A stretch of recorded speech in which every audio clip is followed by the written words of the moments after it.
Sembona, uma ngabe ngilobola umuntu ngamthatha ngahlala naye, unelungelo ukuthi angizilele mina uma ngasekho emhlabeni. Hayi, manje ngiyadideka mina. Mhlomuka mfowethu. Yadlo kuphi? Angithi la ukhuluma ngomuntu olotsholwa wena. Ya, kunjalo. Ngizohlala naye ngezimo ezithile.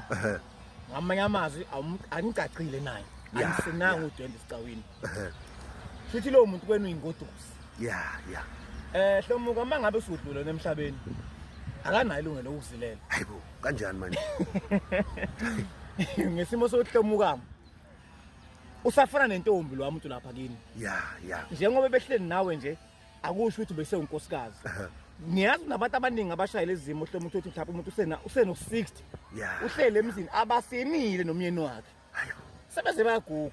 Kodwa hlomuka lo muntu lowo uma ngabe kudlula umyeni wakhe akayukuzila ngoba inzilo iyenye into. Ya. Labantu abavele beqhamuka ukuthi sebeyazi uzila umyeni wakhe ukuthi akhipha ngishiseke kuthiwa behlala ndawonye ngomahlasana. Ayikho into enjalo, ingane ifakela isinyama nesicwacwa. Ngoba umuntu esifazane uma ngabe ezila, uma ngabe indoda yakhe ishonile ecace ngesintu, uzila unyaka wonke hlomuka. Ingakho abanye bathi bezila 6 months ngesimo sokuthi kusuke ngenye into le yahlomuka ayifani. So uma ngabe kuukuthi wona hlomuka usekushone umyeni, kumele kube ukuthi umakabani umaka wakhe omzela ngoba bengenankosikazi besaloboyile kuphela kuzezohlala nobani nonkosi. Ingakho ngihlale ngisukumeza hlomuka ukuthi la bantu laba bangasinanga esicawini abasine bafaka umqondo omubi ekha umkhokho omubi. Lezi indawo uthothi abantu bayalobola kuphela bengasini. Umhlase ufuna kusho ukuthi usuloboyile leto yoba ngisho umnyama ukuthi usuloboyile na hlomuka lo muntu ulobola ingane lo muntu. Mhlase kumekusina udwendo lakho leyo banje ukuthi unina wayo unjani akasinile noyise.